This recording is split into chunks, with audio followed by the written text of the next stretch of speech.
1 by 6 into 0 plus 1 by 6 into half plus 2 by 3 into 1. So when I told you I took this half and plus 1, that only I took. We have to multiply this and please find the answer now.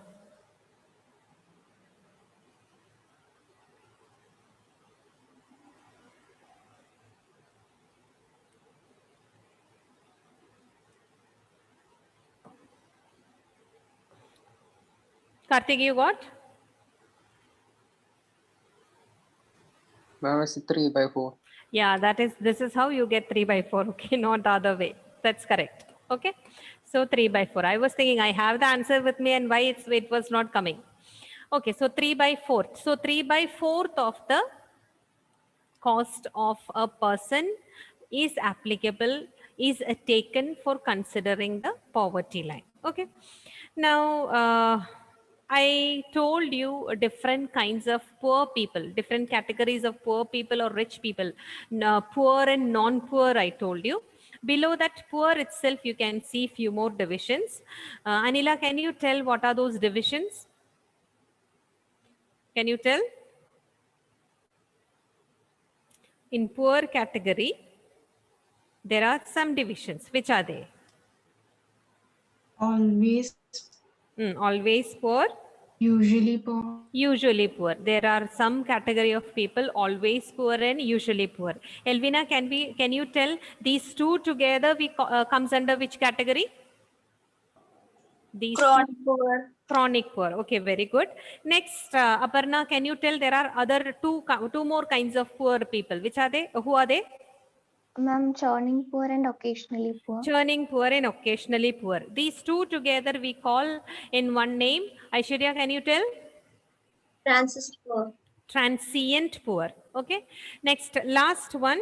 They are not poor at all, or we say that they are never poor at all. They come under the category of non-poor here. Okay. Now I told you regarding poverty line in our country. On what basis we are calculating this poverty line? Anjo, can you tell? On what basis we are calculating the poverty line? By taking into what? How are we calculating? Anjo, Per capita expenditure. per capita expenditure. Per capita expenditure in the sense per persons how much he needs for expenditure for consuming the necessary item. On the basis of that, we are calculating the poverty line. Now, I told you that how much calories are required for the rural areas and the urban areas. Okay, Tomlin, can you tell the calories required in the rural area? Ma'am, 2,400. 2,400. Shubham, can you tell how much it is required in urban area?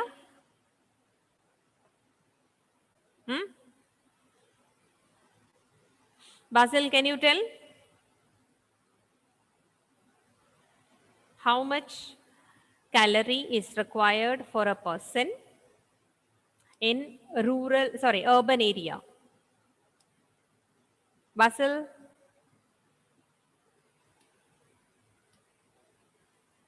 Ashish?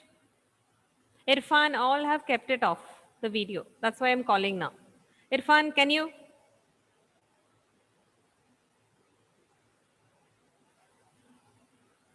What happened? Irfan, Ashish, Basil, Shubham? There is no response from your side.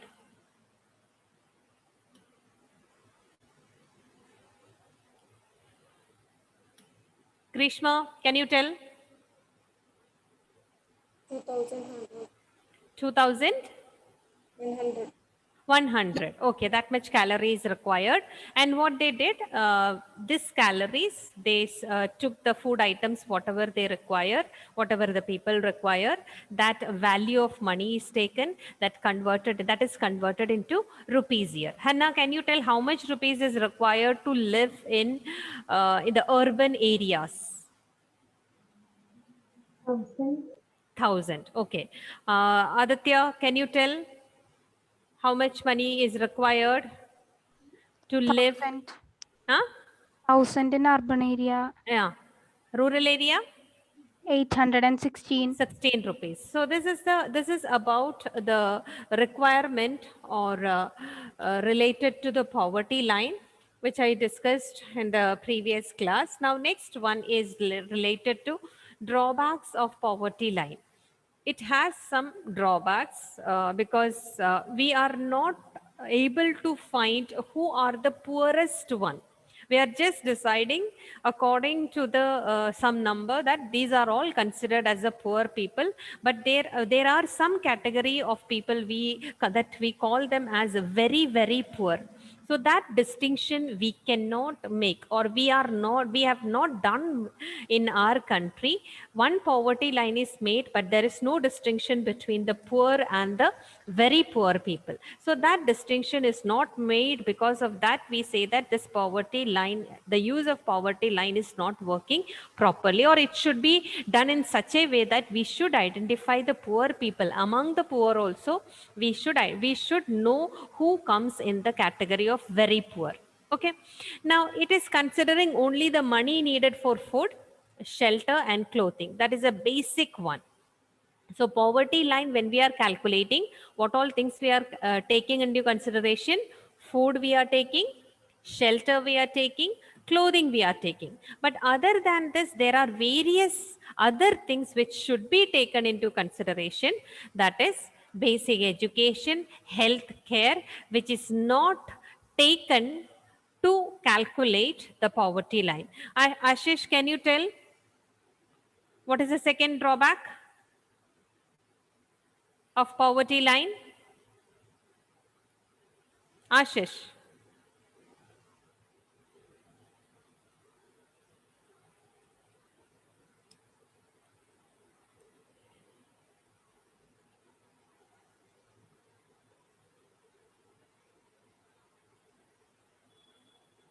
Ashish, can you hear me?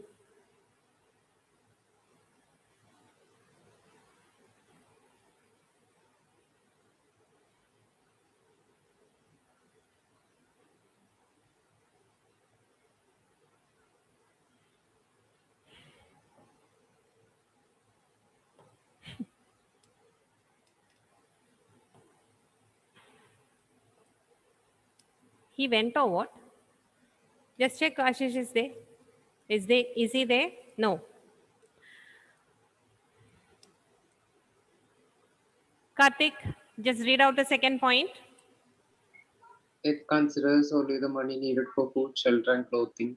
Man Okay. needs many other facilities like basic Yeah, education. it healthcare. considers only the money needed for shelter and clothing, but we are not taking into few, or we should take few more things that will help us to know about the poor people. This should be taken with it because nowadays education, health care is also considered as a basic necessity of a person. Another one, it is difficult to identify who among the poor need help the most. In the sense, among the poor people, there are one category of people, they need the help, most help they need, or they are the ones who should be helped. So that identification we are not making with the help of poverty line. So another drawback of this poverty line, what we have is that we are not identify who among the poor people needs help, most help, that we are not able to identify. We are just categorizing group of people as poor people. Now another one, it is not considering some factors like illiteracy, social discrimination, ill health. All these things we are not taken into, we are not taking into consideration for the calculation of poverty line. So because of these reasons, we can say that what calculation we are doing on the basis of poverty line, that is not a correct one, or these are some of the drawbacks of poverty line what we are calculating in our country. Okay, Pavitra, can you read out all the points? Yes. It does not differentiate between poor and very poor. Yes. It considers only the money needed for food, shelter, Yes. and clothing. Yes. Men needs many other facilities like basic education and healthcare. It is difficult to identify who among the poor needed help the most. It does not consider social factors like literacy, social discrimination, ill health, etc. Okay, so lack of sanitation, lack of drinking water, lack of educational facilities, all these things we have not taken into consideration. These are the drawbacks of poverty line. Now, next one, yeah, this is what accessibility to basic education. The people, they are not able to get proper education. People are not able to get proper healthcare facilities, proper drinking water, sanitation. All these things are to be considered for developing the poverty line. Now, what do you mean by development here? Removing all these obstacles, whatever obstacles I told, that is one thing. Another one, what is an obstacle to illiteracy? What is an obstacle to ill health? What is an obstacle to resources, access of resources? Obstacle means what now? What is obstacle? Anyone? Anyone? What do you mean by obstacle? Yes? Something that hinders Something us that to achieve. hinders. Yeah, something that is not allowing you to enjoy education, you to enjoy health, you to enjoy the resources, something which is not allowing you to enjoy your political freedom. All those obstacles should be removed. That is what you mean by development. So development is about removing all the obstacles that comes in a person's life to get education, to get health, or to enjoy the resources, or to enjoy the political and civil freedom. And what economists, Indian economists say that they are not much happy with the calculation of poverty in our country. We always say that the poverty is decreased, and we are telling that the level of people have increased, like that. Many suggestions, or that is the trend what they are telling. But economists say that what government is doing calculation, that is not a proper one. Only some people are taken into consideration of poor people.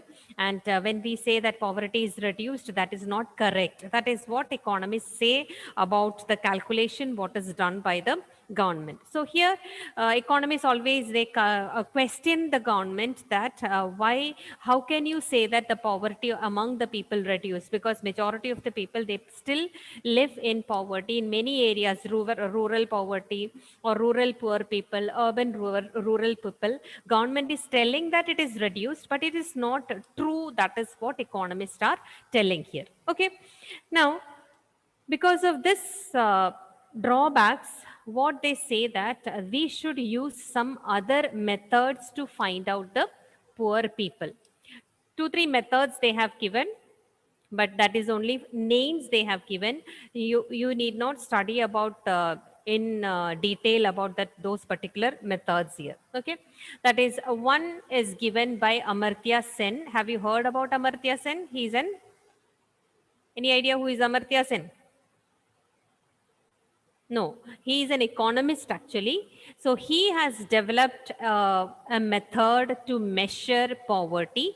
The name of that particular method is Sen Index. Amartya Sen, because he introduced this method, we call it as Sen Index. Okay.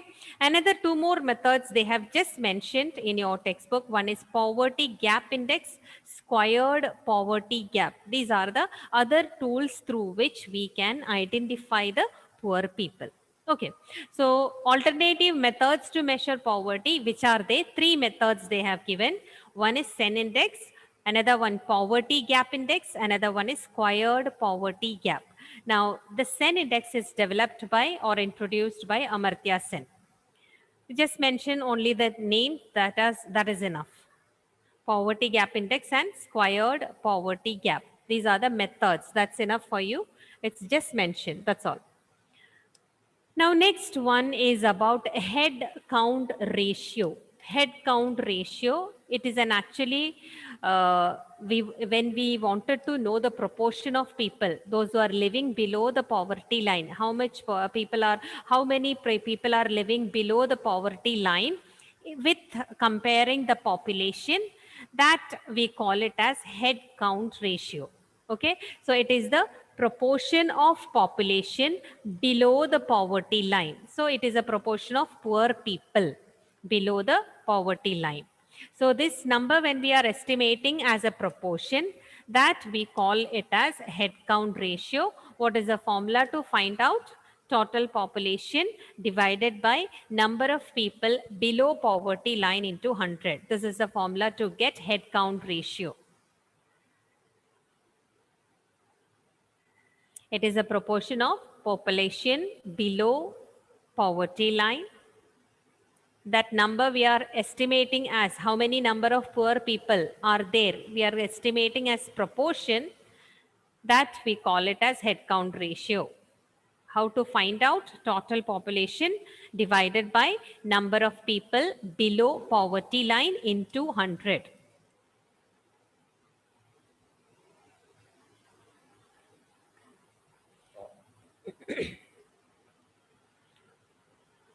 Now, related to poverty, related to population, they issues, I mean, government issues some datas. Okay, do you know who is in charge for that? Any idea? Who is in charge for collecting all the details? No.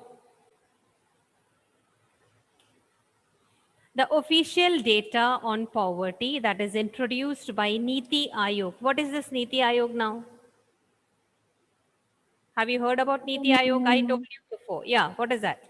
The new name for Planning Commission. New name for Planning Commission. Okay, so official data on poverty, it is introduced by Niti Aayog or the Planning Commission. How are we calculating that? It is based on consumption expenditure. Now there is an organization for collecting that or they to do the survey, that is NSSO, that is National Sample Survey Organization. And now this National Sample Survey Organization is called as National Statistical Office. This is not there in your textbook. In the new book it is there, I think. If any of you have this in your textbook, National Statistical Office, is it there? Please check. Okay, so in my textbook it is not there, so I feel that it will not be there in your textbook also. You can just write it down. National Planning Commission is also known as, or now it is known as Niti Aayog. And who does the survey here? National Sample Survey Organization. And now we call this National Sample Survey Organization as National Statistical Office.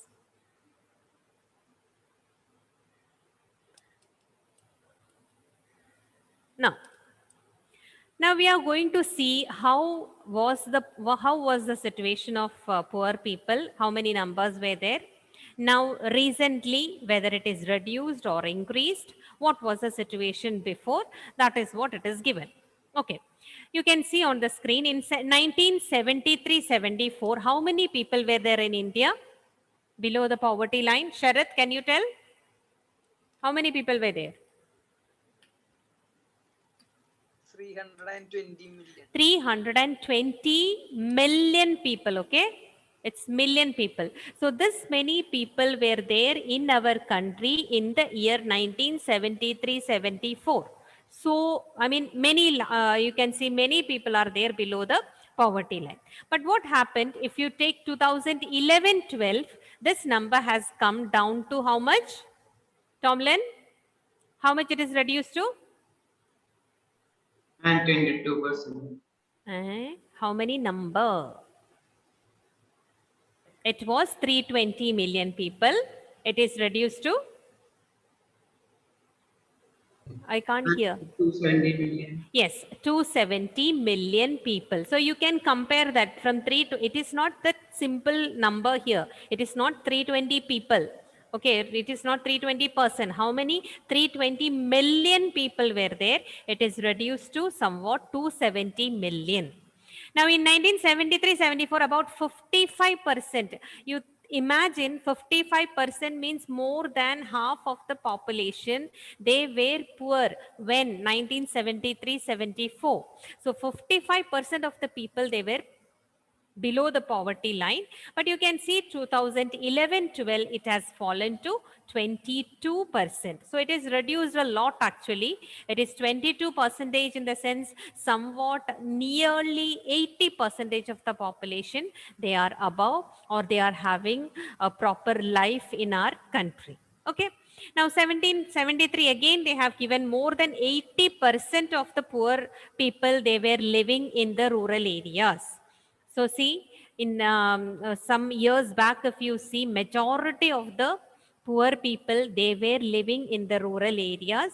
And you know that what happened, I told you that the people, they go from rural areas to the urban areas in search of jobs and all. So you can see it's not only that they have reduced poverty in rural area, it is reduced in rural area also, it is reduced in urban areas also. So once more, the official data is provided by whom? Planning Commission or Niti Aayog. When they provide this data, who is helping in that? National Sample Survey Organization. And now this National Sample Survey Organization, we call it as National Statistical Office. Now, how many number of people were there before? It was very high, 320 million. And now it has reduced to 270 million. And 1973, about percentage if you talk, 55% of the people, they were living below the poverty line. And now if you see, only 22% of the people, they are living in poverty. Next one, you see this graph. Just see, this one line you can see here, right?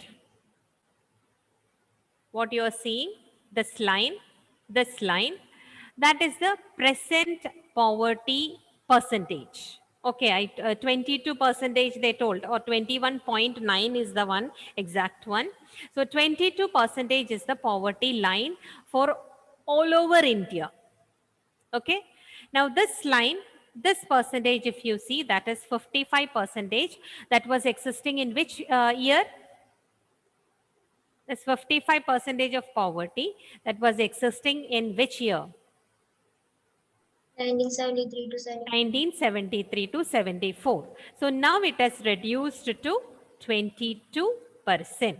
Now, many states you can see this, what 63 you are seeing, 63, 57, 55, all these things, that year is 1973-74. That shows in West Bengal in 1973-74, 63% of the people, they were living below the poverty line. Okay. Now in 2011, this dark black one, what they have given in 2011-12, what is the situation of poverty? That is what in 2011-12 is given in black. Okay. Just study the graph. I will ask few questions. Just see the graph here.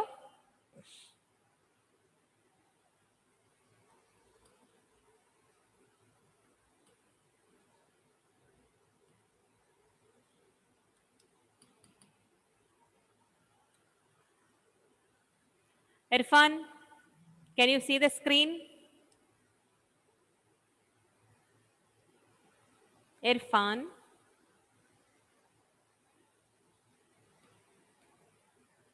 Irfan, you don't want to talk today?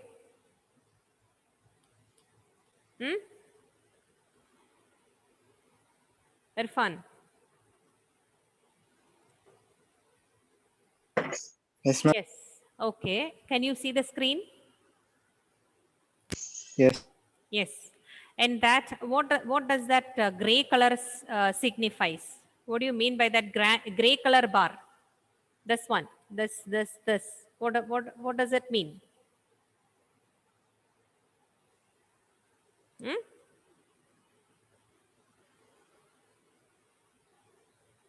No idea?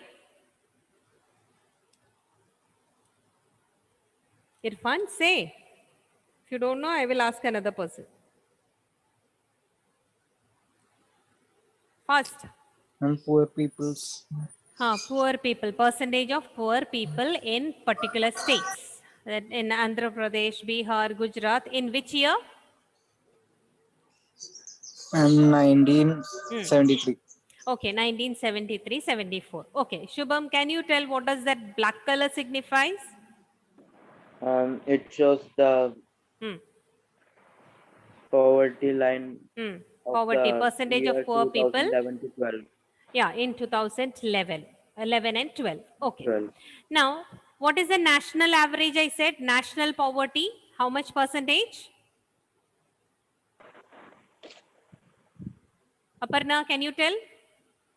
Ma'am, What is it? 20, It is 20, is 21.9. 21.9 or 22 because in your textbook they have rounded it off and given it is actually 21.9, 22%. Okay.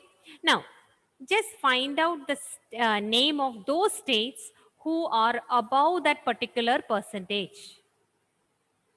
Okay, some states are having more percentage than the national average.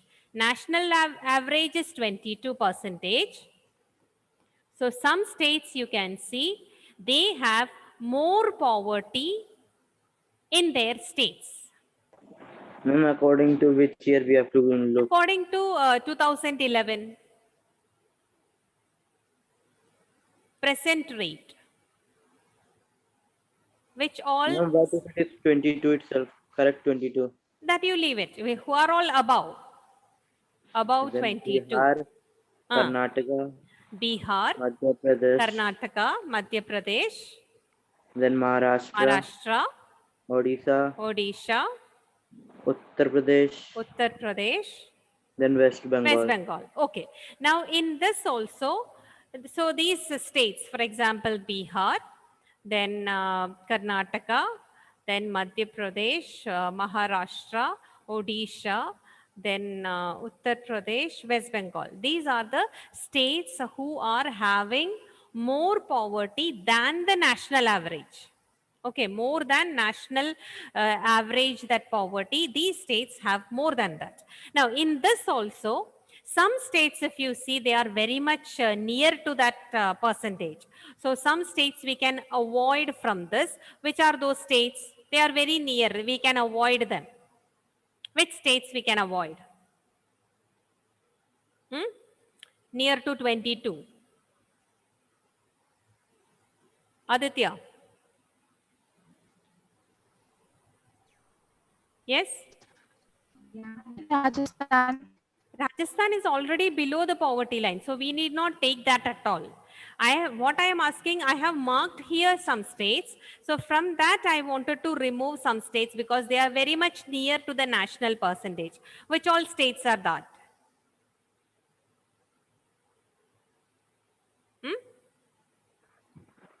Madhya Pradesh, Madhya Pradesh, how much it is? Maharashtra, Madhya Pradesh is too high, so that we can't change. So we can change Maharashtra because they are very near. then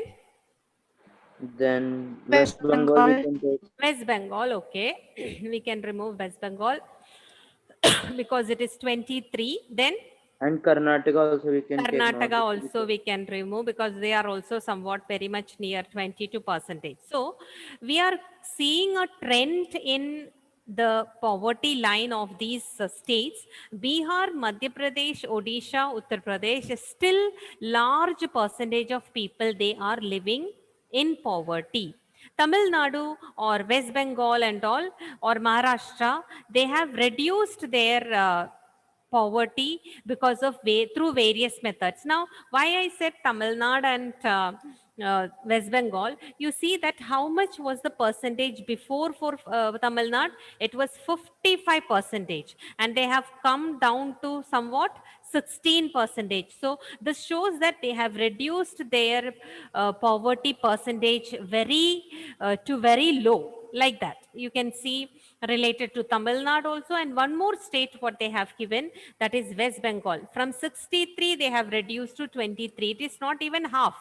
So that much reduction you can see in these two states. They are Tamil Nadu and West Bengal. So some conclusion out of this graph what they have given: Tamil Nadu, Uttar Pradesh, Bihar, Madhya Pradesh, West Bengal, Orissa, they had large section of people of poor in 1973. The poverty levels still continues like in a high manner in these states: Odisha, Madhya Pradesh, Bihar, and Uttar Pradesh. But at the same time, poverty has decreased considerably in a very drastic manner. It is reduced in Tamil Nadu and West Bengal. Okay, so these are few points related to the trends of states in the matter of poverty. Trends in the sense what all changes happened in poverty in these particular states. Sometimes they may ask like this also, what are the trends of poverty in in the states of in the Indian states? Okay. So if they ask like that, you can write these particular comparison for the state and all. For example, it is there in the page number 68 for you. Sometimes they may give you the chart and this graph they may give you, and they will ask you to interpret that. So it's there in the page number 18, first paragraph, what all things happened in, what was the situation before, later on what happened, which are the states who recovered mainly from the poverty, all those things you can mention. Okay. Now, shall we do the seminar? Shall we start? Aparna, you are the one Yes, first. ma'am. You are the one Yes, first? ma'am. Yes, ma'am. Yes, you can. I will enable that share screen. Yeah, enabled.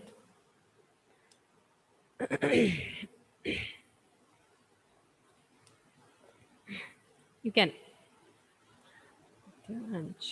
Ma'am, Yes, ma'am, not able to share the screen. you can. I have done that. Allow the. Oh, okay. Wait. Yes. Yes, done. Okay, ma'am.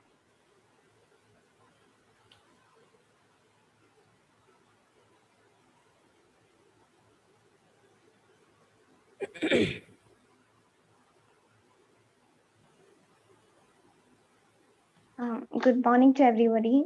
Today I'm here to take a seminar on the topic economic reform since 1991. And the topic which I'm going to cover today is economic reforms and the need for economic reforms. So let's start.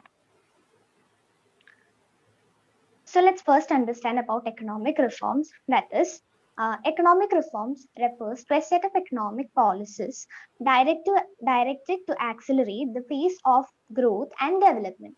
So economic reforms basically means it is referring to a set of economic policies, and it has been introduced in order to accelerate or in order to make a faster growth and development in our economy. So this is the meaning of economic reforms. It is a set of economic policies which is directed to accelerate the phase of growth and development. In order to have a growth and development in our economy, only many policies and many economic policies has been introduced, and this is known as economic reforms. We all know that. Before the year of 1991, there was huge problems in our economy. So in order to reduce all those problems only, economic reform has been introduced. So economic reform was very much essential during that time.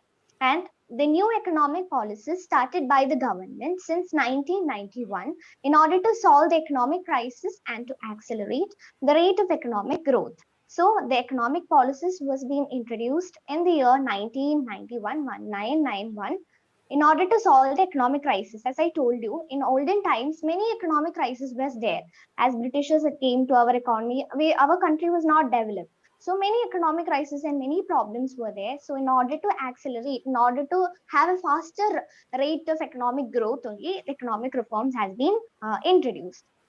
Now, I hope so it is clear. Now I'm moving on to the next topic, that is the need for economic reform. Okay, so the first point is poor performance of PSU. So the needs of economic reforms means there are basically some points. So due to all these reasons only, there is a need for the creation of economic reforms. Economic reforms, as I told you, it is a set of economic policies. So in order to get all those economic policies, some reasons were there. So these were the reasons. First one is poor performance of PSUs. So PSUs means public sector undertaking. So most of the public sector undertaking were incurring losses and their performance was quite unsatisfactory. So this means that the public sector undertaking, that is the government was undertaking certain companies or business. So the government owned businesses. This is known as public sector, right? So most of the public sector undertakings were incurring loss. There was no profit for them. All the things was very low. It was not low. All the things were incurring losses always. So during that time, that is since 1991, and before that, so their performance was also quite unsatisfactory. That is, all the regulations or all the rules which has been given by them were not satisfied by the people. It was always unsatisfactory. So the poor performance of PSUs, public sector undertaking, public sector was also a problem, or it was also the reason why there was a need for the creation of economic reform. So that is the first point, poor performance of PSUs. The second point is adverse balance of payment. That means our export could not compete in terms of price or quality in the international market. That is, while we are exporting our products, in terms of price, also in terms of quality, it was not able to compete in the international market. So this also created a huge problem in our economy. Thus, there was a need for the creation of economic reforms, so that many policies would be set up, and all these things would be okay. Or this, all these policies, when new policies is being created, all these things would be regulated, or all this would be okay in our economy. So this is the second point, that is adverse balance of payment. Our exports was not at all able to compete in the international market in terms of price as well as based on quantity also, sorry, quality also. Then the third point is inflation. Inflation means rise in price. So due to the rise in price of food grains, that means there was a huge rise in price of food grains. Uh, and there was a huge demand for food grains, because food grain, there was a shortage for food grains during the time of before the time of 1991. So during that time, as there is a shortage, the demand for that particular product has increased. That is, the food grain has increased. So automatically the price of that food grain also started to increase, which has created a pressure for the inflation, which has created a huge pressure for inflation. That is, the inflation, it created into inflation. That is, rise in price of food grain. As there was a huge demand for that food grains, there that means it increased the price. The food grains price was also increased. So inflation was another reason, or this was a problem which led to the need for the economic reform. So inflation means rise in price. So due to the rise in price of the food grains, there was a pressure of inflation prior to 1991, which deepened the economic crisis from bad to worse. So at first, the economic crisis was bad, but now it has become to worse, because the people are suffering from this. Because some people cannot afford this, and thus many economic crisis has become very bad. Now, the fourth point is fall in foreign exchange reserve. This means India's foreign exchange reserve fall to such a low level such that even they were not able to pay for the import bills of even 10 days. That means India's foreign exchange reserve had fallen very badly, or it was fallen to very low level. That is, they were not even able to pay the import bills for even 10 days. The import bills, that is, we are also importing many goods. So even the bills for even 10 days were not being able to pay by the people. So this also had created a huge problem in our economy. So there was a fall in the foreign exchange, and it was very, that means Indian foreign exchange reserve fall to such a very low level. It was fallen to a low level that even they are not able to pay the import bills even for at least 10 days. This was the fourth point. And the fifth or last point is mounting fiscal deficit. So, so first let us understand what is the meaning of fiscal deposit. Sorry, fiscal deficit. That is, it refers to the borrowing by the government on account of the excess of its expenditure or revenue. That is, the government is having more expenditure compared to the revenue. The revenue means the amount which is earned by themselves. So the revenue is very much low when we compare to the expenditure. They are having a huge expenditure. So this situation is called as fiscal deficit. So fiscal deficit of the government had been mounting year after year on continuous increase in non-development expenditure. So this fiscal deficit was increasing year after year. So this also had created into a problem, because the expenditure of the particular that government is increasing year after year. So it is also a big problem. So mounting fiscal deficit, that means increasing fiscal deficit is also a huge problem. And this also created into the need for the economic reforms or formation of many economic policies since 1991. So I hope so the needs of the economic reforms are also clear for you. I will repeat it once again. That is, the first point is poor performance of PSUs. The second one is adverse balance of payment.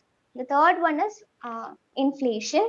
The fourth one is fallen foreign exchange reserve. And the last one is mounting fiscal deficit. So that's all from me. Hope you all enjoy. Thank you. Okay, any doubt for anyone? No, no doubt. Right?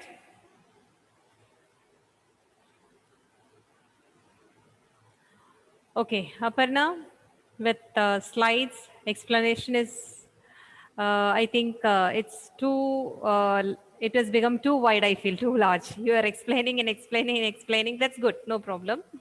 And explanation was well done. And slides also good, no problem. I think you have, how many slides you have done? 3 slides, right? Okay, No, ma'am, 3 or 4. 5 slides. Okay, 5 slides. It's good. Up to the, topic. Now, next, who comes? Next on? Who's it is? Ma'am, Aditya. Aditya? Yes. Yes. Yes, Aditya?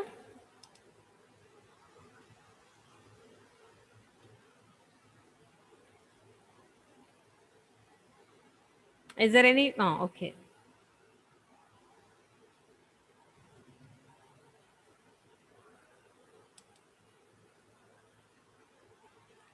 Good morning to one and all Yes. present here.